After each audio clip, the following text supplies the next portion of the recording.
안녕하세요. 법도사 옥변 옥성기 변호사입니다. 반갑습니다. 변호사님, 검찰 특수부는 공수처로부터 송치된 현직 대통령 내란죄 등 구속 사건을 보완 수사하기 위해서 구속 기간 연장을 2번에 걸쳐 신청하였음에도 불구하고 불허되었고, 1월 26일 검찰총장은 10시부터 12시 50분까지 전국 검사장 및 고검장 회의를 마친 후 같은 날 오후 7시경 현직 대통령을 내란죄의 우두머리로 구속 기소하였다는데, 이에 대한 변호사님의 개인적인 평가 등에 대하여 알려주세요. 검찰이 하였던 대통령 수사 등 관련 역사적인 관점에서 소회를 말씀드리겠습니다. 제가 검사 23년 하고 또 변호사 7년 한 법조인으로서 조금 거창할 수 있고 또 서사적일 수 있지만 하겠습니다. 국회 해상권을 인정하지 않고 직선제 대통령을 뽑는 1987년 헌법도 다른 나라에 비해서는 제왕적 대통령 제도입니다.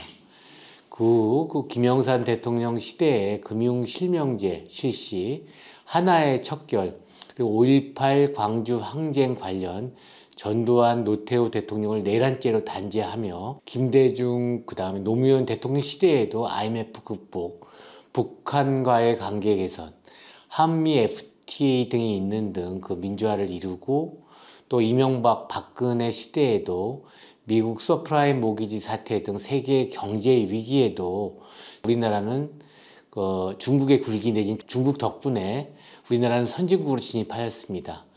물론 이때에도 검찰 수사 과정에서 노무현 대통령의 자살이라는 역사적인 아픔 내지는 이벤트가 있었고, 박근혜, 이명박 대통령 구속 및 사면 이벤트가 있는 상황에서 사실상 이들을 수사하며 유죄로 인정시키고 사면한 현직 대통령이 내란죄로 구속되었으나 석방될지 구속될지 결정되는 날이 1월 26일 설날 연휴의 시작 일요일이었습니다. 저 개인적으로는 검찰이 역사적 부채를 더 이상 짓지 말고 검찰이 법과 원칙에 따라 결정하기를 바랬습니다. 그럼 윤석열 대통령을 구속 기소한 검찰의 입장에 대하여 말씀해 주시면 감사하겠습니다. 네, 앞서 본 바와 같이 대검찰청은 1월 26일 전국 고지검장 회의를 개최하여 대통령의 내란죄 사건과 관련하여 그간 제기된 법률적 쟁점과 처분 방향에 관해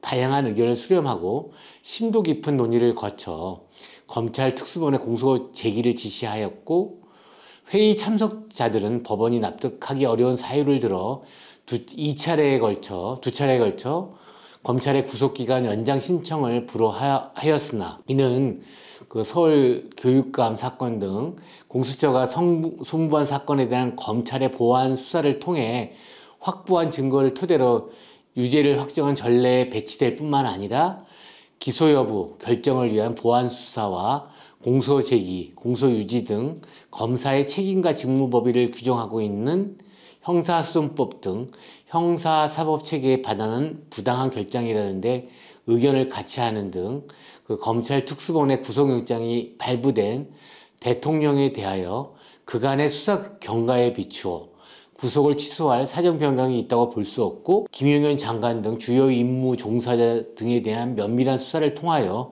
확보한 증거와 조지호 청장 등 경찰에서 송치한 수사 기록 등을 종합할 때 혐의 입증에 필요한 증거를 충분히 확보하였으므로 구속 기소가 상당하다는 의견 등을 종합하여 공소 제기를 지시하였다고 합니다.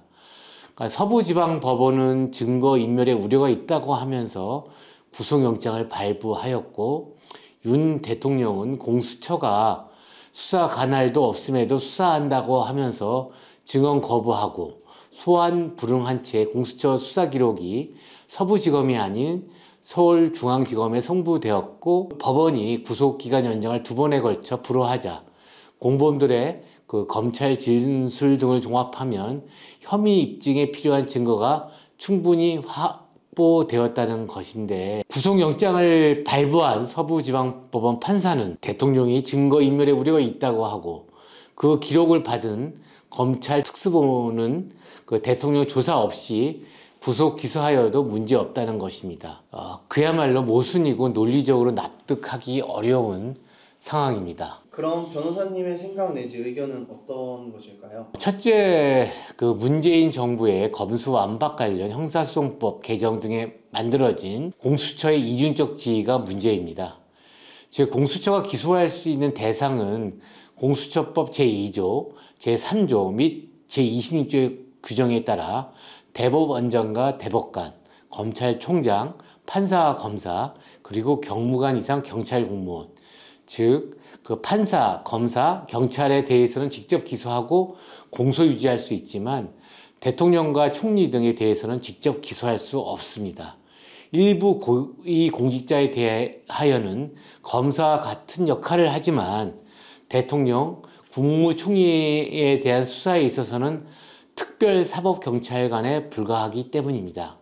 따라서 공수처법 제26조 수사처 검사의 관계서류와 증거물 송부 등에 의하여 수사처 검사는 제3조 제1항 제2호에서 정하는 사건을 제외한 고위공직자 범죄 등에 관한 수사를 한 때에는 관계서류와 증거물을 지체 없이 서울지방검찰청 소속 검사에게 송부하여야 하고, 관계 서류와 증거물을 송부받아 사건을 처리하는 검사는 처장에게 해당 사건의 공소 제기 여부를 신속하게 통보하여야 한다는 규정에 따라 서울중앙지방법원 판사 역시 이 규정을 근거로 구속기간 연장을 2차례 불허하였던 것으로 보여집니다.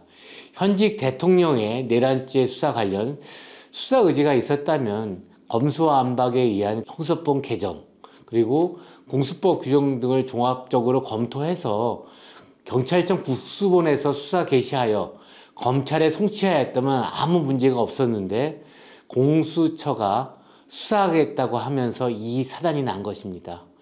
윤 대통령 내란 수사와 관련해서 공수처는 이른바 엑스맨이라고 볼 여지가 충분하다고 생각합니다. 특히 검찰은 내란죄 수사와 관련해서 보안 수사권이 있다고 하면서 과거 공수처의 교육감 수사 사례를 예로 들고 있으나 당시 불구속 수사 상태에서 이미 수사가 이루어진 상황에서 공수처법 제26조 규정 관련 다툼이 없었던 것에 불과한 것으로 보여지기 때문입니다. 즉, 잘못된 불법 관행을 근거로 공수처법 제26조 해석에 있어서 보안 수사권이 있다는 논리 역시 개인적으로는 납득하기 어렵습니다. 다음으로는 형사재판 및 탄핵재판에 있어 증거조서와 관련해서 일어날 문제입니다. 형사재판의 경우 위법시 증거 배제 법칙과 전문 증거의 증거 배제 법칙 등에 의하여 수사기관의 진술이 재판 과정에서 증거 능력이 없어 증거로 채택되지 않는 상황에서 검찰이 주장하는 검사 작성의 피의자 신문조서의 증거 능력 역시 공범들이 법정에서 부동의하는 경우 증거로 채택되지 않을 것이기 때문입니다. 검찰은 대통령과 구속 기소된 경찰청장, 합참의장 등의 변론 분리해서 증인 신문을 통해 내란죄의 우두머리인 대통령에 대한 유죄를 입증할 수 있다고 하지만 내란죄의 진실을 제일 잘 알고 있는 피고인인 대통령이 이미 진술을 거부한 상황에서 과거 전두환 노태우 대통령과 같이 내란죄를 인정할 수 있을지 여부에 대해서는 저 개인적으로는 그저 지켜볼 수밖에 없을 것 같습니다. 특히 탄핵 재판이 일주일에 2번 진행하고 형사재판도 적어도 2주에 1번씩은 진행될 텐데 대통령이 사법기관에 의하여 결과적으로 이와 같은 방어권 침해를 받는 것이 정당한 것인지 저 스스로는 자문해 봅니다.